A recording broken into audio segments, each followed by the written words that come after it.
Assalamualaikum warahmatullahi wabarakatuh. Selamat malam semuanya. Waalaikumsalam, Pak. Waalaikumsalam warahmatullahi wabarakatuh. Malam, Pak. Ya, oke. Kita mulai saja ini ya, pelatihan praktikum selama 6 hari ya. Senin sampai Jumat lah, Senin sampai Jumat. Senin sampai Jumat pukul 7.30 sampai pukul 8.45 lah ya. Nah, untuk pelaksanaan ini, jadi saya ini dulu ya, pengarahan dulu. Untuk pelaksanaan riset ini, apa namanya, praktikumnya ini nanti kita menggunakan software SPSS ya. Apakah sudah memiliki software SPSS di laptop masing-masing? Sudah, Pak. Sudah ya. Sudah. Sudah pernah mengikuti pelatihan mengenai SPSS? Belum, Pak. Oh, belum. Sama sekali ya? Ya. Halo? Sama sekali? Iya, Pak, belum. Ya, Pak, belum. Ya, makanya malam ini saya tanyakan dulu supaya kita bisa menyatukan persepsi dulu ya. Nanti langsung kita praktek aja. Nggak banyak teori sudah saya sampaikan di perkuliahan waktu itu ya. Oke, jadi nanti software yang kita pakai adalah software SPSS ya. Karena untuk S1 saya tekankan ke SPSS saja dulu, belum ke aplikasi lain seperti Sam Amos atau Nisrel dan segala macam ya. Yang penting dasarnya dulu. Jadi SPSS itu adalah untuk semua dasar semua alat olah data yang lain ya. Jadi nanti penekanannya pada SPSS dulu, Statistical Product for Social Science ya. Nah, pada malam ini kita mulai dengan pelatihan kita yang pertama yaitu pengenalan mungkin bagaimana kalau riset itu kan kita nanti kalian tuh akan ke lapangan ya. Karena ini kan intinya adalah penelitian kuantitatif bukan kualitatif. Kalau kualitatif itu kan datanya adalah data sekunder ya. Tapi kalau kuantitatif yaitu data primer. Data primer ini bagaimana didapat? Didapat dari responden yang Anda temui di lapangan. Ya. Nah, jadi ini datanya bersifat primer. Kita dapat dari hasil wawancara atau dari responden yang mengisi kuesioner tersebut, ya. Nah, kemudian dari hasil riset itu bagaimana, Pak? Nah, itu dia, ya. Jadi nanti jalannya akan panjang. Jadi setelah data riset terkumpul, nanti baru kita rekap. Kemudian setelah rekap kita olah datanya. Setelah kita olah datanya baru bisa kita pakai data itu disajikan di dalam tugas akhir atau bentuknya dalam bentuk skripsi ya. Atau macam-macam ya. Kalau di S1 kan skripsi, kalau di S2 itu tesis dan di S3 disertasi. Kebetulan saya juga sedang menempuh ya. Jadi nanti bisa sambil sharing aja ya. Saya sedang menempuh untuk ujian proposal juga ya. Jadi kita bisa sambil sharing apa saja yang sudah saya lakukan ya. Pada intinya sih sebenarnya sama ya. Sebenarnya sama antara S1, S2 dan S3 itu sama ya. Jadi semua hasil riset itu nanti bagaimana disajikan di dalam satu karya ilmiah. Nah, karya ilmiah ini namanya saja ilmiah, jadi bukan fiksi. Dia adalah non fiksi. Dia adalah hasil data yang sesungguhnya yang Anda dapat dari lapangan. Ya, oke. Kalau secara ini ya, jadi ntar saya share dulu, ya. Saya share dulu ininya, materinya, ya. Jadi kalau kita mengacu pada riset pasar dan riset pemasaran gitu ya. Jadi pada untuk bagaimana kita mendapatkan data-data yang berkaitan dengan pemasaran, ya. Nah, jadi kalau kita lihat di sini, ya, tahap-tahap yang perlu kita lihat, ya. Jadi untuk merumuskan masalah. Jadi sebelum Anda mau menentukan judul apa yang akan Anda ambil, gitu ya, untuk skripsi atau karya ilmiah Anda nanti, ini Anda harus merumuskan masalahnya dulu, ya. Apa sih Pak masalah itu? Ya, masalah itu yang kita akan angkat dalam penelitian kita. Jadi kalau ditanya nanti di dalam ruang ujian, apa persoalan Anda atau apa permasalahan Anda? Kalau Anda bilang, oh tidak ada Pak, ya, nah, berarti Anda nggak usah melakukan ujian skripsi kalau begitu, ya. Pasti semua ada persoalan, ya. Kenapa?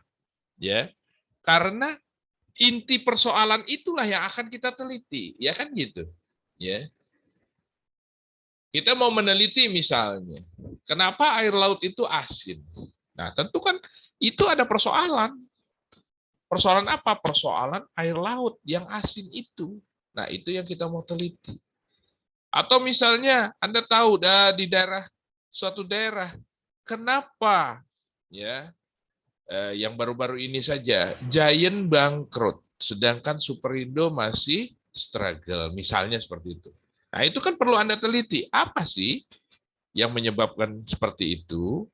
Ya, karena kenapa yang dia tawarkan yang dia jual juga sama kan antara kedua store itu, ya.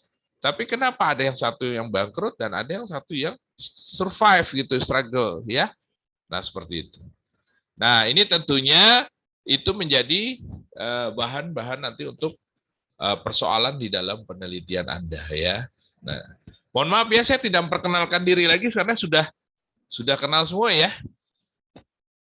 Udah kenal ya? Ada yang belum?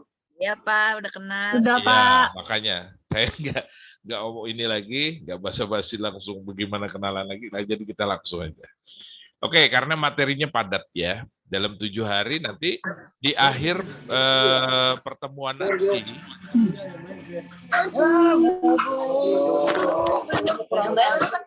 Apa? Ya, bisa di-mute dulu ya. Tolong di-mute dulu. Ya. Ya, jadi di dalam apa namanya nanti ya praktikum ini di akhir pertemuan di hari Jumat itu nanti ada ujiannya, ya. Jadi ada ujian praktek begitu.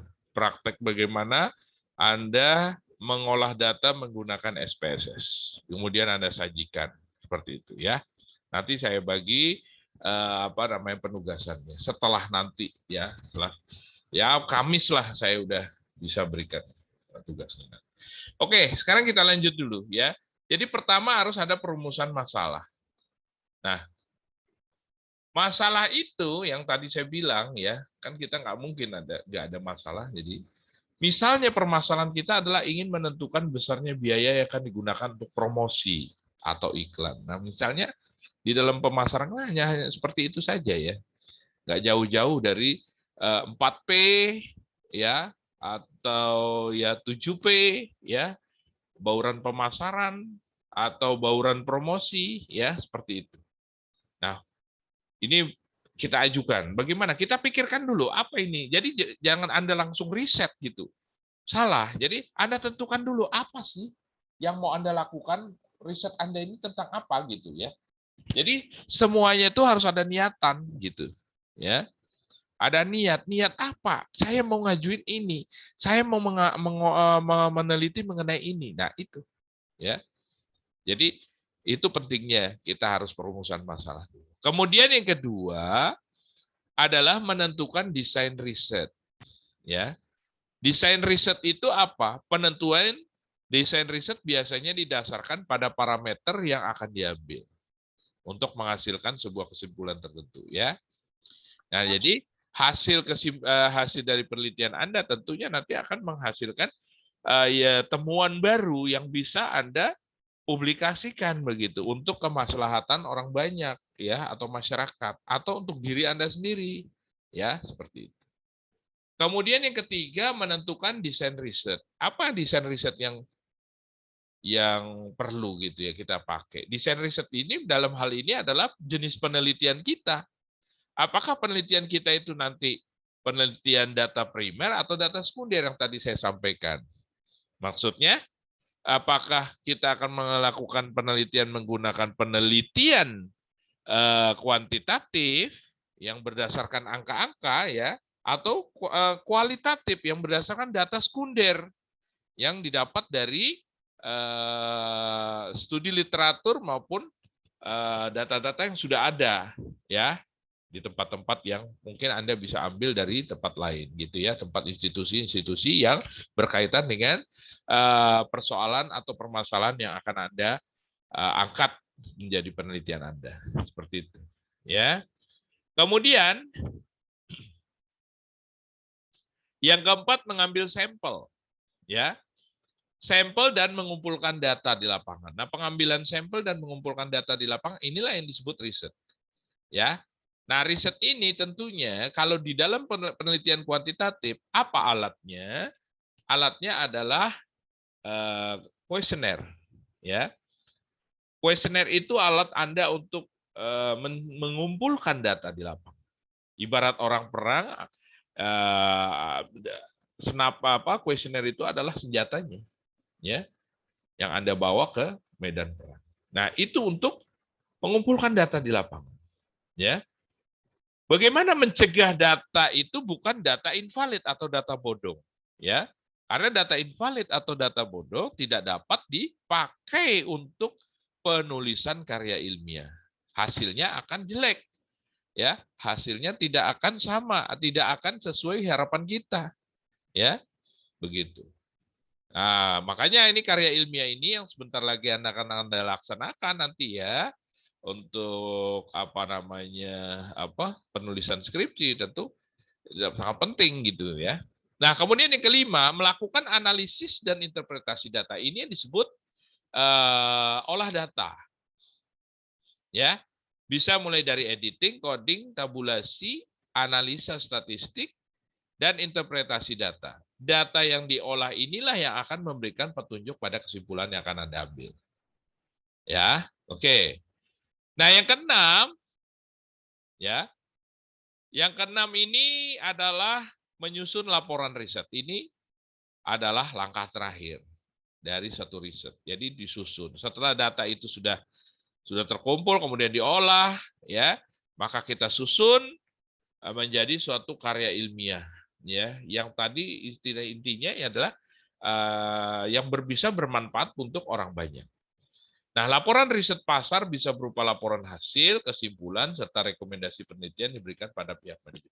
Nah, jadi dalam hal ini, hasil akhir atau outputnya adalah bentuk dalam bentuk karya ilmiah. Di dalam mahasiswa seperti kalian, ini ya tentu untuk S1 ya dalam bentuk atau wujudnya dalam bentuk skripsi. Ya. Nah, seperti itu. Ini ya, tahapan-tahapannya. Ya. Oke, nah ini yang saya sampaikan dulu ya, ini awalannya. Nah, untuk mengambil data di lapangan, tentu tadi yang sudah saya sampaikan, bagaimana kita membuat alat perangnya itu, yaitu kuesioner dengan sesuatu yang baik gitu ya. Nah, ini saya coba share dulu ya untuk kuesionernya ya. Ya, saya contohkan aja langsung kuesioner yang sudah ada.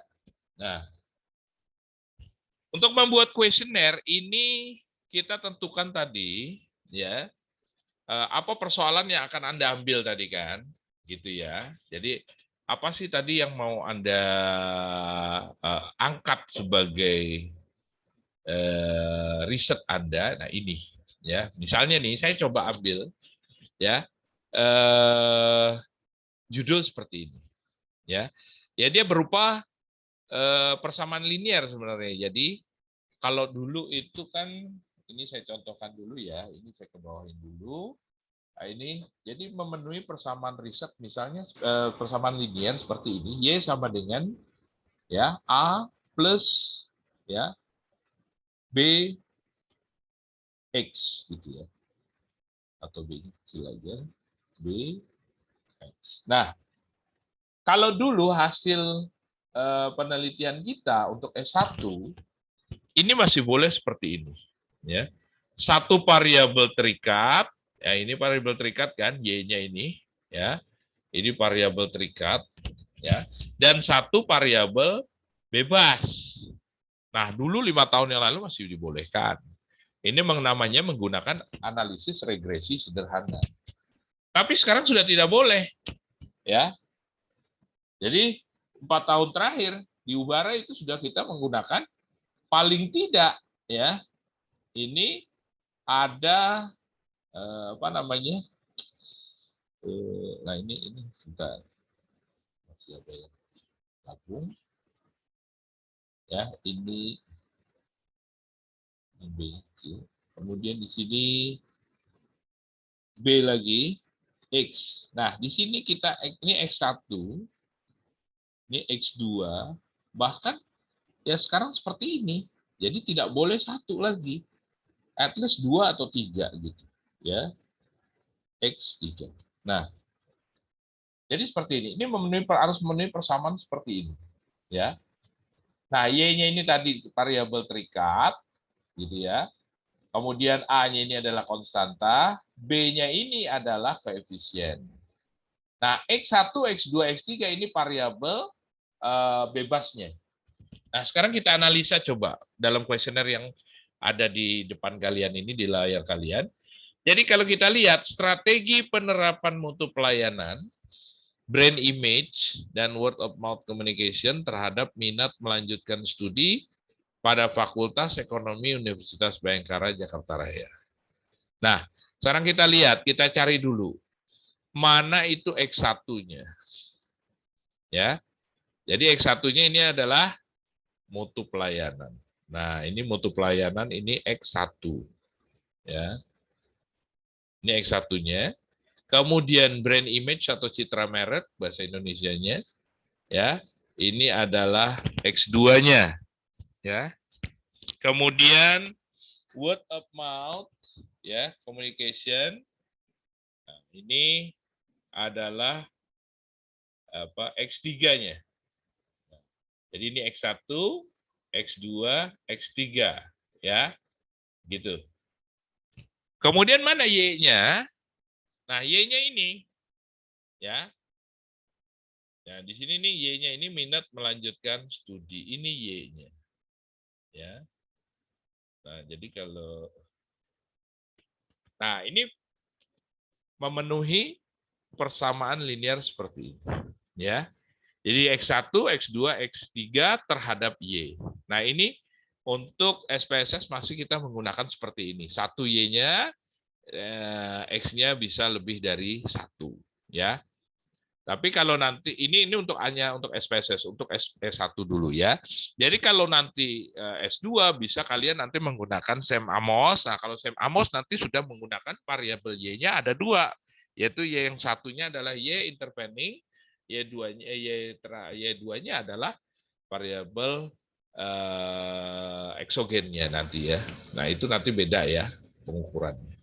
Nah, alat ukurnya juga berbeda. Nah, kita ngomong dengan menggunakan SPSS dulu sebagai landasan dasar. Ya.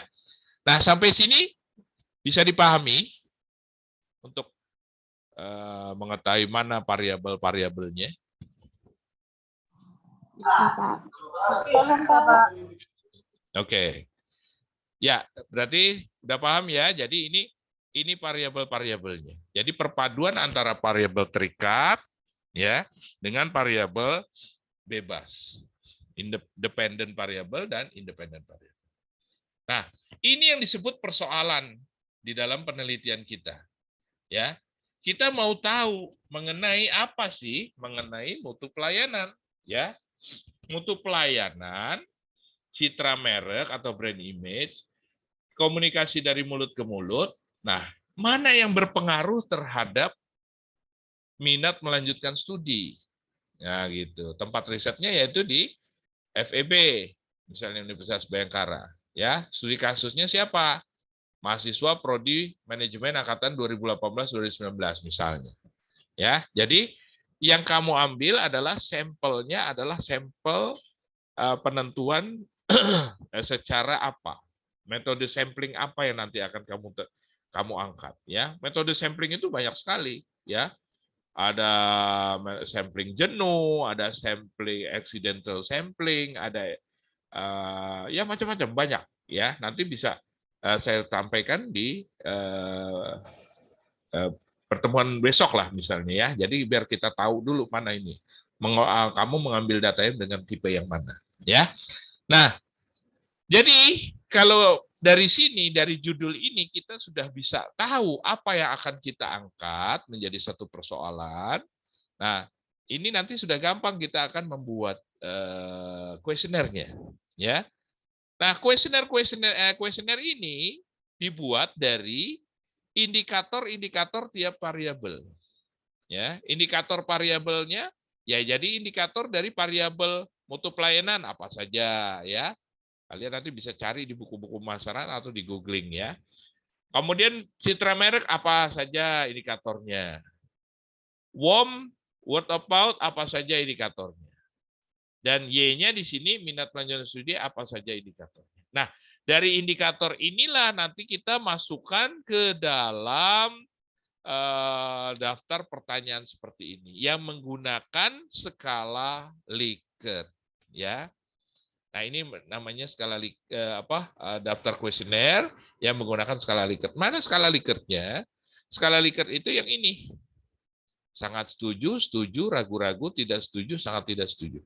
Jadi kalau kita buat skalanya itu kalau sangat setuju itu adalah nilainya 5 ya. Itu nilainya 5. Kalau setuju itu nilainya 4. Itu nilainya 4. Ya boleh nanti dibalik saja juga nggak apa-apa dari 1 gitu ya. Kalau ragu-ragu itu nilainya 3. Kalau tidak setuju itu nilainya 2. Dan sangat tidak setuju berarti nilainya 1. Ya. Nah, ini nanti ya, daftar pertanyaan ini kan tiap variabel kita buat. Nah, variabel pertama yaitu tadi mutu pelayanan atau service quality, ya. Nah, atributnya apa di sini? Ya, atribut ini tadi yang saya sebut, atribut ini adalah berupa indikator. Ya. Indikator dari variabel tersebut. Ya. Apa saja variabel indikator variabel mutu pelayanan? Nah, ini ada. Ya. Misalnya senyum, salam, sapa. Kemudian cepat tanggap.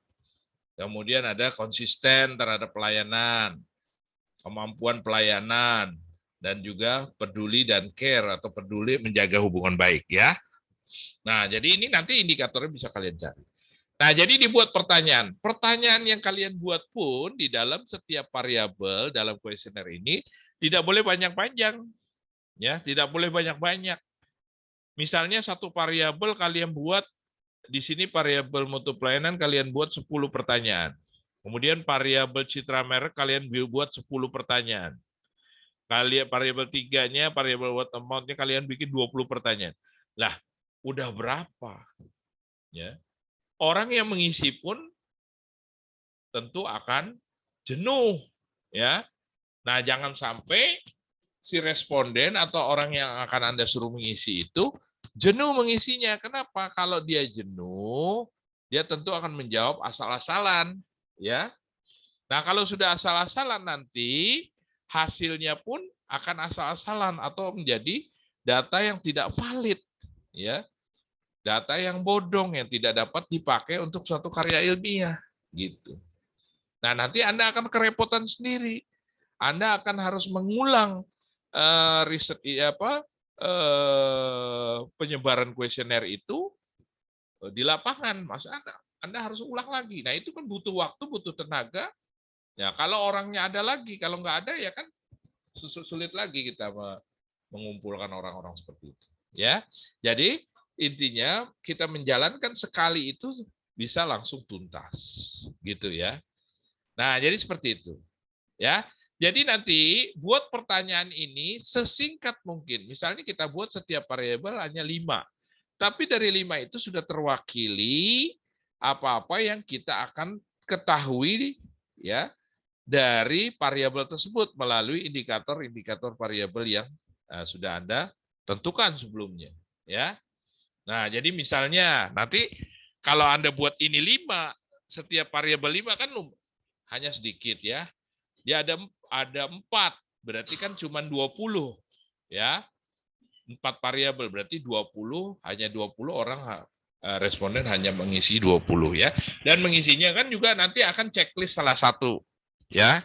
Misalnya para staf dan dosen selalu menerapkan konsep 3S, senyum, salam, dan sapa. Di mana dia akan menceklis. Nah, ini kan Anda juga harus berikan penjelasan dulu kepada respondennya ya. Misalnya di checklist dia sangat setuju berarti di 5. Jadi jangan di checklist semua gitu ya. Nah, seperti itu. Nah, ini ya, ini kuesioner. Ini yang disebut kuesioner. Nah, di dalam kuesioner itu selain bagian pengisian ada juga bagian identitas responden. Kalau diperlukan, seandainya Anda perlukan, bisa saja Anda tuliskan di sini ya, faktor-faktor apa yang Anda perlukan, misalnya dari nama, usia, jenis kelamin dan sebagainya. Ya. Nah, seperti itu. Apakah sudah cukup jelas apa yang saya sampaikan untuk kuesioner ini? Jelas, Pak. Sudah, Jelas. Pak. Ada pertanyaan? Sebelum kita nanti praktek, ya. Nggak ada, Pak. Nggak ada ya, oke. Ya, oke. Kalau nggak ada, alhamdulillah kita bisa lanjut. Nah, jadi data yang sudah ini nanti kuesioner ini kan perlu dirembukan dengan dosen pembimbing Anda nantinya, ya.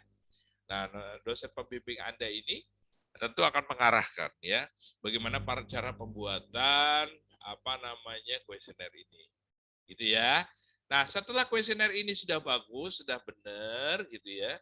Nah, nanti barulah kuesioner ini dibagikan kepada responden ya, baik mau berupa soft copy dalam bentuk Google Form ataupun dalam bentuk hard copy. Ya, silahkan mana yang lebih enak. Nah, seperti itu.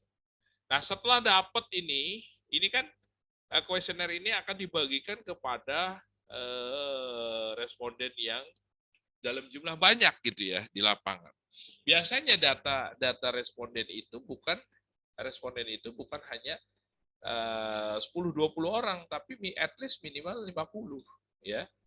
Di dalam penelitian itu minimal 50 ya, 100 atau bahkan 200 dan sebagainya. Ya. Nah, nanti kan Anda bisa tentukan itu populasinya ya, populasinya dari misalnya dari populasinya ada 200. Anda mau menentukan berapa? Nah, itu nanti ada beberapa rumus Hare atau rumus Slopin dan sebagainya misalnya, ya. Nah, itu bisa nanti di penentuan jumlah sampelnya berapa. Begitu. Ya. Oke. Nah, kalau sudah selesai di bagian kuesioner ini, mohon maaf nanti kalau ini putus ya, karena ini Zoom gratis ya, belum berbayar. Nanti kita lanjutkan. Jadi Anda jangan kemana-mana, langsung lanjut lagi. Saya share lagi linknya dan passcode-nya ya, gitu ya. Nanti kalau ini sudah off gitu. Nah, saya lanjutkan. Jadi setelah pembuatan kuesioner ini ya, membuat kuesioner ini tadi bahasanya harus lugas ya. Lugas itu bagaimana maksudnya? Yang bisa jelas ditangkap oleh si responden ya. Bahasanya tidak mencela-mencela, tidak ngalor ngidul gitu istilahnya ya. Tapi dia straight to the point ya. Langsung kepada intinya yang Anda inginkan. Nah, singkat, padat, jelas dan tegas di situ. Oke ya. Setelah data didapat ya, data ini sudah kita dapat nih. Nah, maka kita buatlah rekapan dalam bentuk Excel-nya. Nah, ini rekapan dalam bentuk Excel. Ya. Jadi dalam kalau kita nanti menyebarkan kuesioner itu dalam bentuk Google Form, biasanya Excel-nya sudah ada, ya langsung otomatis. Tapi kalau dalam bentuk hard copy, tentu Anda buat rekapan seperti ini dulu, ya. Nah, ini hasil rekap dari penelitian Anda. Jadi ada berapa respondennya? Nah, di sini saya tentukan ada 100 responden. Nah, ini ya, ada 100. Respondennya ada 100. Kemudian tadi variabelnya ini kan ada mutu pelayanan, ya. Ini ada mutu pelayanan, ada citra merek, ini mutu pelayanan X1, citra merek X2, word of mouth X3, dan minat melanjutkan studinya adalah Y-nya. Ya, gitu. Nah, kita buat hasil rekapannya. Nah, buat seperti ini. Tadi kan pertanyaannya ada 5. Ya, ada 5 setiap variabel. Berarti kita buat kotaknya juga 5. Ya, semua 5 nih, semua variabel. Nah, kemudian ini apa Pak angka-angka ini? Ada 544, ada 53, 21 segala macam. Nah, inilah yang skala Likert yang sudah dimasukkan atau sudah didapat dari kuesioner Anda tadi. Nah, berarti misalnya begini, ya. Untuk responden 1, untuk variabel mutu pelayanan, pertanyaan pertama dia menjawab 5. Tadi apa 5? 5 itu apa? Sangat setuju. Ya, sangat setuju. Berarti untuk pertanyaan pertama, variabel mutu pelayanan dia menjawab sangat setuju. Ya. Kemudian pertanyaan kedua dia menjawab 4. Pertanyaan ketiga 4. Pertanyaan keempat 4. Pertanyaan kelima juga 4. Nah, ini 4 ini berarti setuju, ya kan? Nah, ini kita rekap dulu. Ya. Kita rekap, masukkan semua. Nah, kalau di Google Form sih nanti tinggal masuk, sudah ada di Excel. Ya.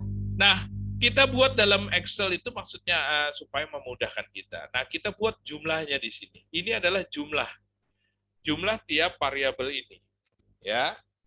Nah, jadi kan kalau 54444 ini nilainya 21. Kemudian citra merek 44545 jumlahnya 22. Ini kita buat jumlah, ya. Jadi ini sengaja saya beri warna-warni supaya melihat inilah jumlah. Nah, untuk apa Pak jumlah? Jumlah inilah nanti yang akan kita copy paste kan ke dalam SPSS. SPSS. Ya. Nah, jadi hasil ini nanti kita masukkan, kita copy paste, masukkan ke dalam SPSS. Saya buka dulu untuk SPSS-nya, ya. Jadi kalau yang belum ada nanti silakan bisa diinstal, ya, bisa diinstal dulu. Nah, nanti diinstal dulu. Biasanya kalau SPSS yang nyari downloadan itu biasanya hanya trial 14 hari ya, tapi banyak sih dijual ya dengan harga murah-murah di bawah 50 ribuan itu satu CD ya. Ya Anda silakan nanti cari yang belum punya ya. Nah, install dulu gitu. Versinya versi yang terbaru itu ya sekitar 20 ke atas ya, 22 ke atas, 23, 24, 25 gitu ya. Update. Ya. Jadi jangan dipakai yang di bawah di bawah 20 karena sudah tidak update ya. Oke, saya coba tampilkan dulu nanti SPSS-nya ya. Ya, sebentar. Saya tunjukkan dulu SPSS-nya itu kayak gimana sih. Nah, jadi ini ya. Ini saya yang pakai adalah versi 22 ya. 22. Nah, nanti di dalam SPSS ini ada lagi pekerjaan kita nanti ya. Yaitu apa? Kita akan mengisi dulu variabel-variabelnya ya. Jadi nggak bisa langsung seperti itu. Nah, di dalam SPSS ya, ini nanti ada terbagi ya, kita lihat di sini ada 2 kotak di pojok kiri bawah, yaitu ada kotak data view dan ada variable view. Nah, yang harus kalian isi adalah pertama-tama bukan data view tapi variable view dulu. Nah, misalnya di tadi variabel pertama adalah mutu pelayanan. Kita ketik mutu pakai underscore ya. Jadi kalau untuk spasi itu nggak bisa, nanti error dia kalau pakai spasi. Nah, mutu pelayanan ininya nggak usah kita lebarkan ya, sel-selnya tidak perlu kita lebarkan. Nah, jadi seperti itu. Ya, nanti ada type-nya, bentuk numerik, bilangan gitu ya. Kemudian ada width, lebarnya, biarkan saja dalam kondisi yang apa adanya. Kemudian ada desimal. Nah, dan desimal ini nanti, karena ini kan ada tertulis 2. Berarti nanti hasil di dalam hasil penelitian kalian nanti data kalian itu akan ditambahkan 2 angka di belakang koma. Nah, kalau kita tidak mau menggunakan 2 angka di belakang koma agak ribet, ya kita tinggal turunkan aja, kita jadikan 0. Ya. Nah, untuk tipe juga bisa begitu. Kita klik misalnya nih ya, tipe. Ya, kita dalam type-nya ini bukan berbentuk angka, tapi misalnya berbentuk karakteristik atau bentuk karakter huruf. Nah, ini kita tinggal klik sekali, kemudian kita buka. Nah, ini ada ya. Ya. Jadi nanti Anda tinggal milih sendiri. Misalnya untuk karakter kita pakai string gitu ya. Tinggal oke kan. Nah, ini udah berbentuk karakter atau huruf. Tapi kalau kita dalam bentuk angka ya biarkan tadi seperti tadi dalam bentuk number. Ya. Oke, waktunya sudah hampir habis. Nanti kalau mati, kalian sebentar standby. Jangan kemana-mana, langsung saya sambung dengan link dan passcode yang baru ya. Oke. Kemudian variabel keduanya tadi apa? Brand image atau citra merek. Citra underscore merek. Ya. Gitu. Nah, ini kita pindah, selnya dia akan berubah sendiri. Desimalnya kita kurangkan, jadi 0 juga. Ya. Nah, seperti itu. Kemudian variabel ketiganya apa tadi? WOM, word of mouth. Ya. Nah, sama ini kita turunkan jadi 0. Kemudian variabel terikatnya Y-nya adalah minat underscore melanjutkan